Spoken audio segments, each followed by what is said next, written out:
सभी को हर हर महादेव, जय माँ काली। इससे पूर्व वाले वीडियो में हमने देवी रतिप्रिया की साधना के विषय में बातें की थी, जहाँ पे उनका क्या होता है प्रभाव, किस प्रकार से उनका उचित प्रकार से साधना आदि करनी चाहिए, किस प्रकार का उनका रिजल्ट दिखता है, उन सभी के विषय में हम बात की थी।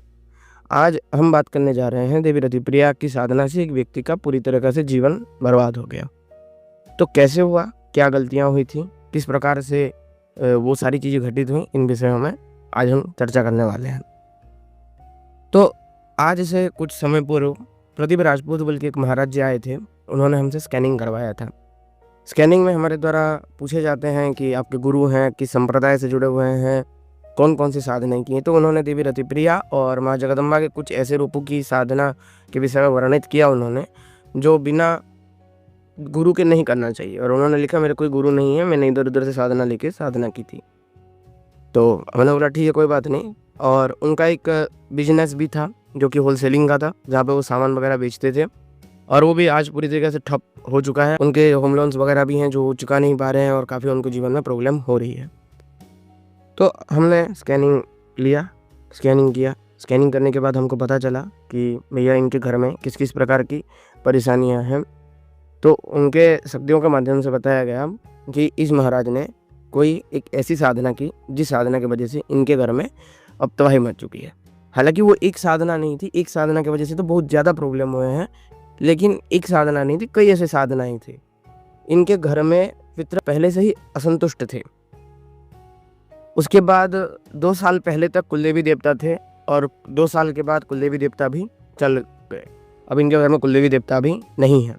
घर में पिशाच बाधा लग चुका है, पैशाचिक शक्तियाँ घर में वास करने पे आ चुकी हैं। पूरी तरह से घर तहस नहस।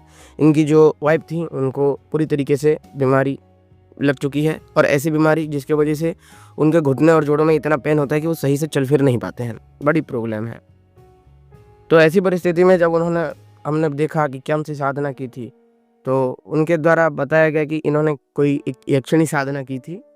यक्षिणी साधना के बाद उन्होंने और भी 2-4 साधनाएं की थी ऐसी वैसी, जो कि घर में नहीं करनी चाहिए। एक तो पता नहीं कहाँ से इनको विधि विधान मिल गया, वो साधना राजसिक साधना थी।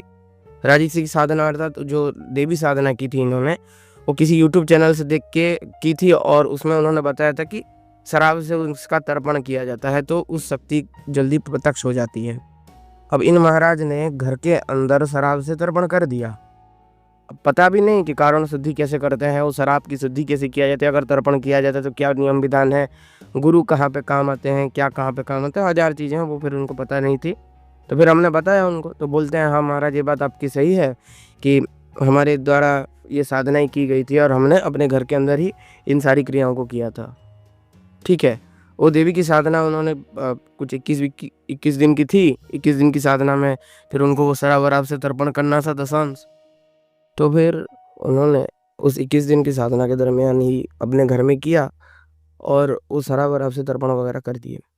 कुलदेवी देवता थे बिल्कुल सात्विक ही, तो कुलदेवी देवता तो बिल्कुल छोड़ के चले गए, और कुलदेवी देवता को कई समय से भोग भी नहीं जा रहा था। बस ऐसे ही उनका ऊर्जा कुछ था, जो कि अब शराब वराब घर में प्रवेश करने के दरमियान है वो सब कुछ चला गया। साधना में जब हमने पूछा कि कौन से मंत्र प्रयोग किए थे, आसन बंधन दिग्बंधन कुछ था, तो उन्होंने बोला नहीं गुरुजी, जिनसे हमने साधना प्राप्त किया था उन्होंने तो बस बोला था कि ये करना है। दिग्बंधन आसन बंधन आदि के बारे में हमको कुछ ज्ञात करवाया ही नहीं गया था। अब हम हैरान भैया।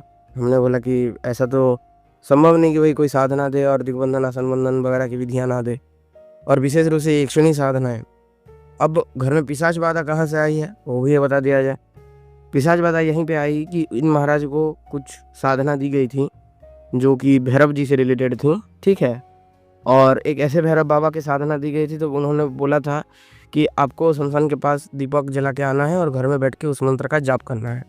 और महाराज जी जाके शमशान में दीपक तो जला लिए, जलाते जलाते उसके साथ कुछ ऐसी शक्तियाँ जुड़ गई आते हुए।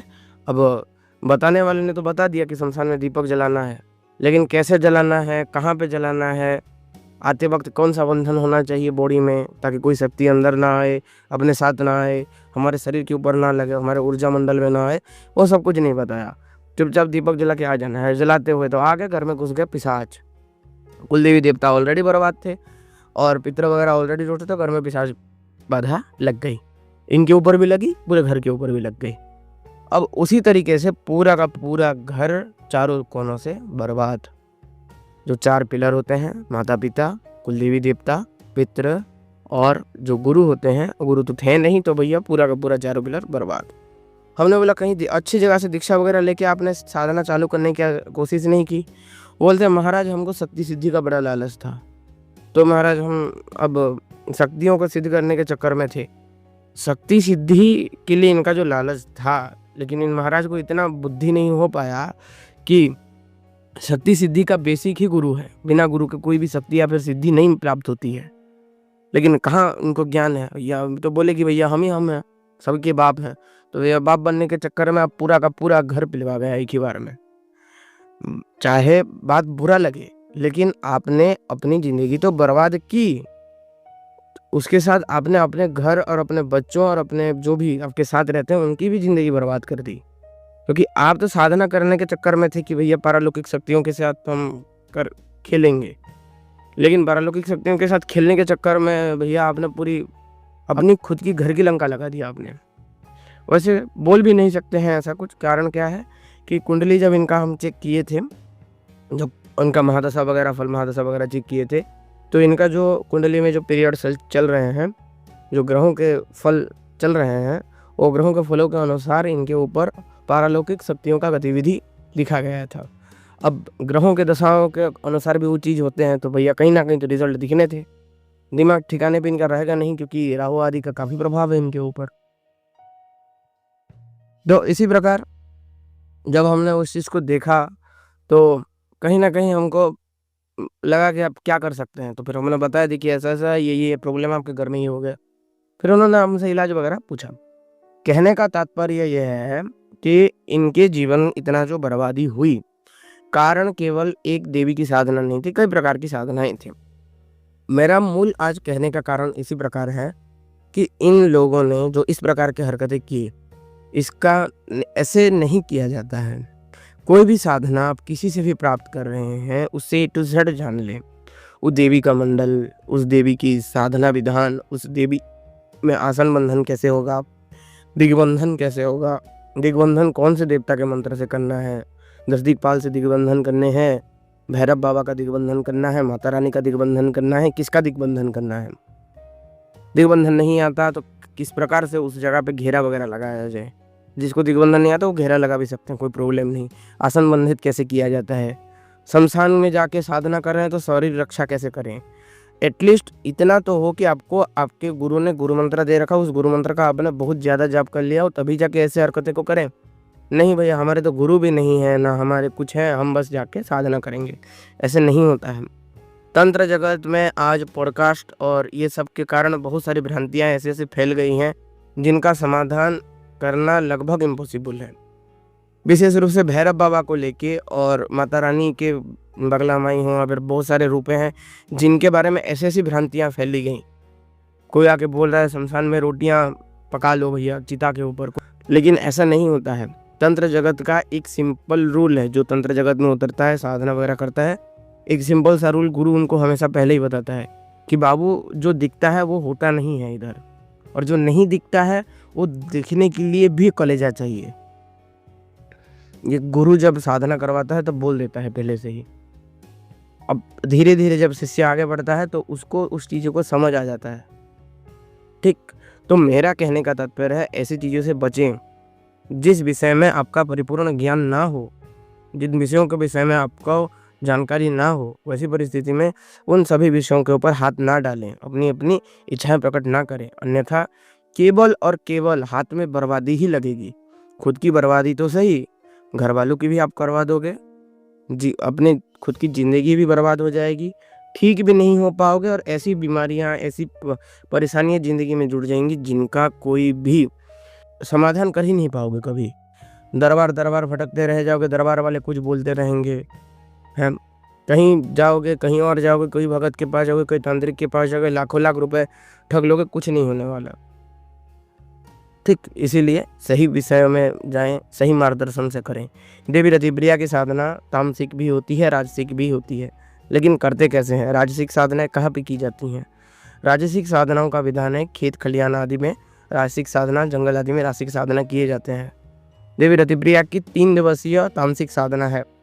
ये बेसिक साधकों के लिए बता रहा हूँ, हालांकि जो तो हाई लेवल के साधक हैं, तामसिक साधना की बात जब मैं करता हूँ ना, तब मैं एक ही बात बोलता हूँ भैया, कि गुरु सही हो और आपके अंदर कलेजा हो ना, तो गुरु एक मंत्र देंगे आपको।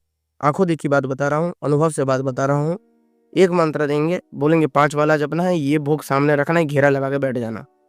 5 माला के दरमियान वो जो भी आप शक्ति बोलो, तामसिक रतिप्रिया देवी की बोलो या फिर कोई भी यक्षिणी अप्सरा बोलो, वो सामने टू सामने प्रत्यक्ष होंगी। लेकिन वो 5 माला जपते जपते ना आपका कलेजा हाथ में आ जाएगा। ऐसा ऐसी अनुभव और ऐसे ऐसी चीज़ें घटेंगी उस जगह पे, क्योंकि मंत्र एक गोपनीय होगा और वो चीज़ गोपनीय होंगी। लेकिन उतना जब कैपेसिटी नहीं होता है साधक का, तो साधक को राजसिक साधनाएं जब करवाई जाती हैं तो 11-11 दिन की साधनाएं होती हैं। और ये जो आप लोग बोलते हो 51 माला 57 माला, ये इतना नहीं जपना पड़ता है। हार्डली 21-22 माला में भी कुछ चीज़ें हो जाती हैं। तो 21-22 माला राजसिक साधनाओं में जब पा जाता है, आपके श्मशान के निकट होता है, खंडरों में होता है, जंगल आदि में और खेत खलिहानों में अगर करते हैं ना, तो हार्डली इतने में हो जाता है। बस भोग रखो और जो भी जाप करना है वो करना होता है। दीपक तक जलाना है जलाओ, नहीं तो तुम्हारी इच्छा के ऊपर है। बस जो मंत्र है उसके अंदर ताकत होती है, तो जैसे ही जपोगे वो शक्ति सामने आती है। लेकिन कलेजा है कि आपके अंदर ऐसी ऐसी साधनाएं होती हैं, ठीक है। इन सभी साधनाओं के विषय में बोलना मेरे लिए मूर्खामी है, क्योंकि सारी चीज़ तो गुरु के अंतर्गत ही आती हैं। अगर गुरु सही तो बाकी सब तो भगवान की कृपा से सब कुछ सही हो जाएगा, क्योंकि एक अकेला गुरु है जो आपके जीवन के 4 स्तंभों को ठीक करता है, पितृ, कुलदेवी देवता और माता पिता। क्योंकि गुरु धर्म और नैतिकता का ज्ञान देता है, जिससे माता पिता आदि और समाज आदि आपका ठीक होते हैं। गुरु वो ज्ञान देता है आध्यात्मिक का, जिससे कुलदेवी देवता और पितरों की मुक्ति हो जाती है। और वो कर्म सिखाता है जिन सत्कर्मों करने के बाद पितर आपके अधोगति में नहीं जाते, उनकी मुक्ति हो जाती है। तो एक गुरु का पिलर अगर आप सही कर लेते हो तो बाकी सारी जीवन की समस्याओं का वो हल कर देते हैं। लेकिन ऐसे गुरु होने भी चाहिए। उस विषय में कभी और चर्चा करेंगे। तो ऐसा है, आज की वीडियो से काफ़ी जानकारी आप लोगों को मिल गई होगी। अगर आज का वीडियो पसंद आता है तो अवश्य लाइक करें, शेयर करें, सब्सक्राइब करें। जो लोग नए हैं सब्सक्राइब करके घंटी वाला बेल आइकन ऑल पे सेट कर दें, ताकि मैं जो भी वीडियो अपलोड करूं उसका नोटिफिकेशन आप सभी लोगों तक पहले पहुंच जाए। और एक बात, आप सभी लोगों के जीवन में काफ़ी सारी बीमारियां रहती हैं। पिछले वाले वीडियो से हमको काफ़ी रिस्पॉन्स आए थे आयुर्वेदिक मेडिसिन के ऊपर। तो समस्याएँ जो आपके घर में है, समस्याएं जो आपके जीवन में हैं, जो कि रोग रूपी हैं, और उन रोगों से अगर आपको छुटकारा पाना है, काफ़ी समय से बीमारी वगैरह लगे हैं और वो छूट नहीं रहे हैं, तो ऐसी परिस्थिति में हमारे माध्यम से आप लोगों को आयुर्वेदिक जो सुविधाएं हैं वो उपलब्ध करवाई जाती हैं। जिसमें पहले तो आपका फ्री कंसल्टेंसी रहता है कि बात करने का हम कोई भी चार्ज नहीं लेते हैं।